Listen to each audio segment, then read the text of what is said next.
Bueno, buenos días a todos. Voy a presentar la comunicación con Luis Moya, así que yo explicaré los contenidos y Luis luego hará unas conclusiones. Lo que presentamos aquí es un estudio que es el resultado de un curso que hicimos dentro del máster de proyectos de la Universidad Politécnica. El tema es los espacios de transición en los conjuntos de vivienda social del movimiento moderno y sobre todo nos vamos a centrar en la metodología de análisis de los valores físicos de esos espacios y sociales, la del área de la comunicación, y para su puesta en valor en los barrios de promoción oficial de Madrid. Dentro de lo que es el área del Congreso, por tanto, nos queríamos centrar en los que son los cambios y transformaciones en la arquitectura, vistos en relación con otros campos de la vida, y la reevaluación de la metodología de teoría crítica del movimiento moderno, vistas a la luz del paso del tiempo. Hemos dividido la comunicación en tres partes. La primera, aprender entre, donde vamos a explicar lo que queríamos explicar, era por qué habíamos elegido esos barrios y por qué los espacios de transición. El valor de esos espacios en los conjuntos de vivienda social y, por fin, la metodología que hemos aplicado. Los barrios que hemos elegido son los de la operación de remodelación que se realiza en Madrid a finales de los años 70, a principios de los 80, que fue una operación muy importante, implicó 30 barrios, 39.000 viviendas, unas 150.000 personas y con un coste de unos 200 millones de pesetas de entonces. Fue recogido por hubo un número especial de la revista Alfoz dedicado a ellos. Los datos son de Julio Vinuesa.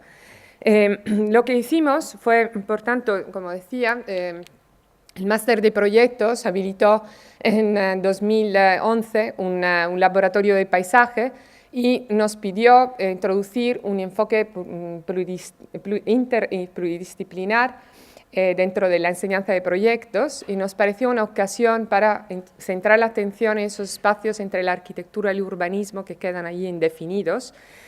Y implicamos además el filósofo José Luis Pardo por sus estudios sobre la intimidad, las formas de la exterioridad, con esas reflexiones que tiene él sobre lo público que se ha convertido en publicitario y lo privado en privativo, y otros que nos interesaban, el grupo Ingentes de la Universidad de Sevilla, y también un grupo de la Universidad de Palermo para colaborar con nosotros, y estas investigaciones que se enmarcaban dentro del grupo de vivienda social y habitabilidad básica y patrimonio urbano que dirige Luis, que luego concluirá sobre ellos. Esta es una de las imágenes de uno de estos barrios, el de Orcasur. Aquí intervienen, por ejemplo, Iza o Manuel de las Casas, o Palomeras también.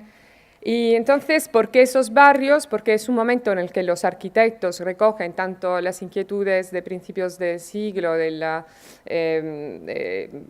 introducidas por Bruno Taut, pero sobre todo de la segunda mitad del siglo XX, desde el Tim Ten, o reflexiones como las que venían con las publicaciones de 1966 de la arquitectura de la ciudad, por ejemplo, de Aldo Rossi, y otras de los Krier, donde precisamente se llamaba la atención sobre la arquitectura como un hecho urbano.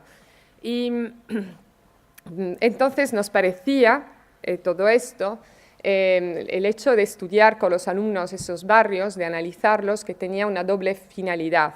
Por un lado, didáctica, en un momento en el que creemos que se sigue haciendo ciudad con poca atención hacia esos espacios, y por otro lado, también nos parecía que podía ser la ocasión de introducir una catalogación de estos edificios para su puesta en valor, incidiendo en sus valores más significativos, que para nosotros residían precisamente en esos espacios de transición entre lo público y lo privado.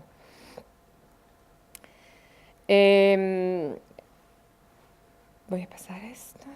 Entonces, sobre los espacios de transición, sabemos que su interés en los últimos años se ha vuelto a focalizar la atención sobre ellos como lugar de mediación, interacción, encuentro, pero también conflicto, que es probablemente es el motivo, precisamente el conflicto entre dominios diferentes, pero también sobre todo de gestiones diferentes, el que hace que muchas veces se prescinda de ellos.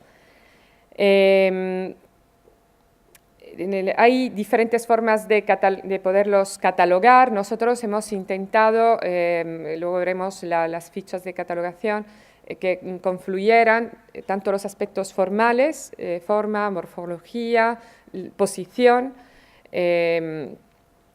también histórico-evolutivo, cultural y geográfico, porque hay catalogaciones que se han hecho en el norte de Europa y nosotros queríamos adaptarlas al ámbito mediterráneo por sus características específicas. Por otro lado, funcional, de uso y gestión, en los que entran también cuestiones sociológicas. Aldo Van Eyck, por supuesto, ha sido un referente en ese sentido, lo recoge en el 66, se cumplen 50 años de esta publicación de Robert Venturi, que ahora se está celebrando en Roma, como un espacio, el espacio intermedio que proporciona el terreno común donde las polaridades conflictivas pueden ser fenómenos gemelos. Hay muchos nombres que se han utilizado para estos espacios, el más conocido precisamente el de In-Between, que viene del Team 10, pero también Les Abords, Engawa, el umbral.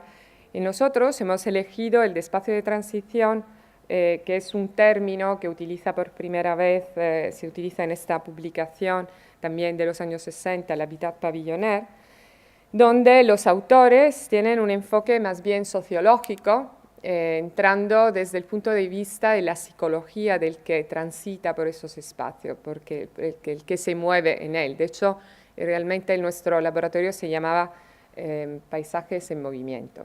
Y entonces el término espacio de transición por su connotación social desde el usuario y su utilización de ese espacio.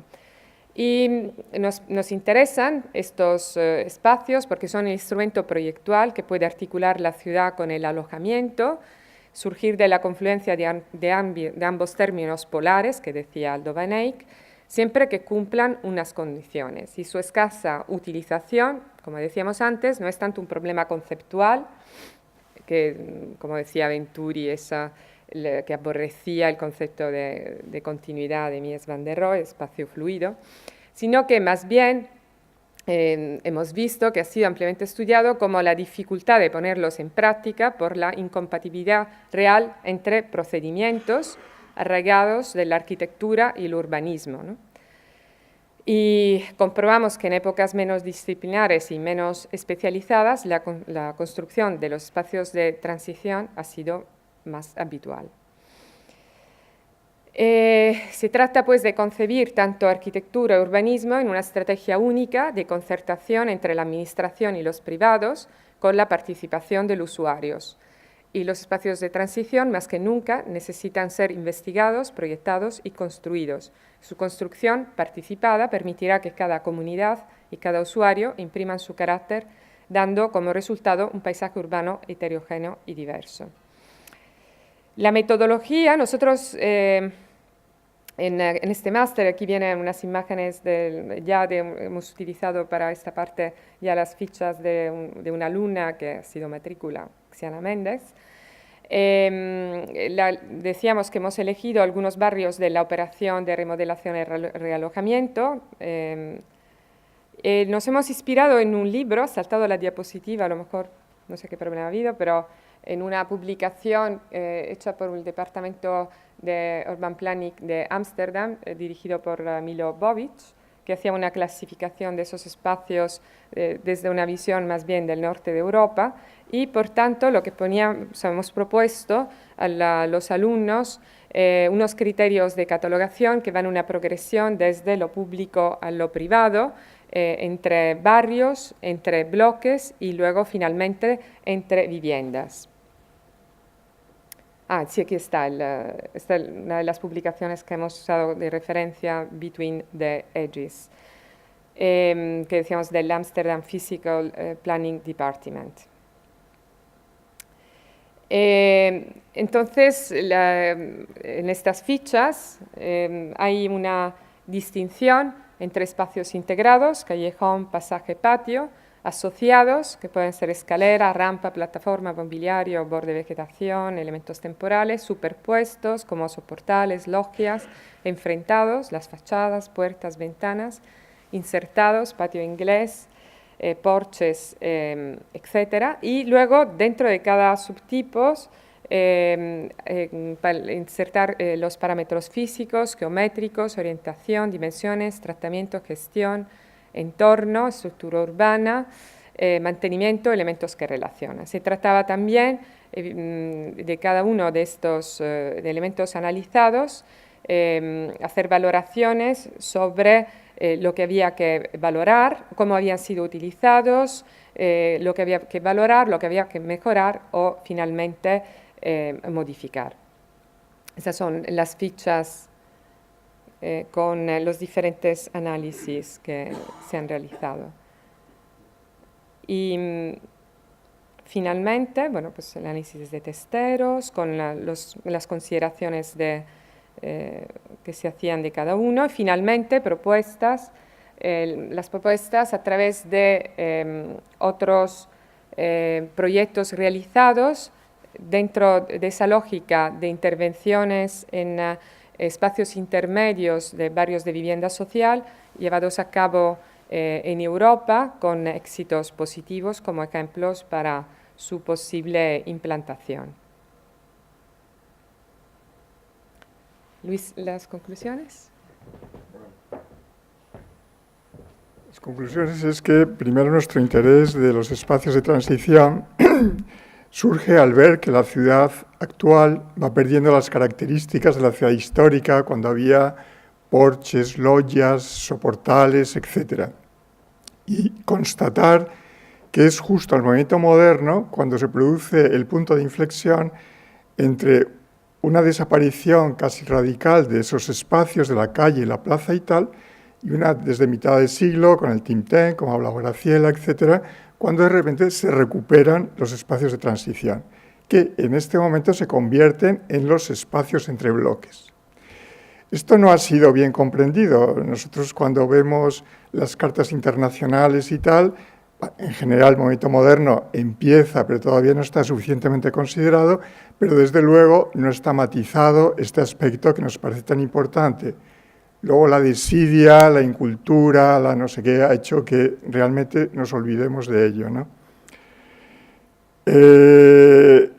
Destacar que en nuestro interés, que estamos en el grupo de patrimonializar los barrios del movimiento moderno y especialmente los que estudiamos sistemáticamente, que son los de promoción oficial, donde han estado las vanguardias, los mejores arquitectos. Ginás hablaba, por ejemplo, de Alejandro de la Sota, ¿no? Se ha destruido un barrio precioso que había en el norte, en Madrid, en Fuencarral, de Alejandro de la Sota, con unos espacios de transición bellísimos, ¿no? Y de Oiza y de tantos otros. Afortunadamente, todavía hay algunos proyectos, algunos barrios, como de Vázquez de Castro, como de Romaní, que por ejemplo en este sentido para mí es uno de los mejores arquitectos y totalmente insuficientemente reconocido, ¿no?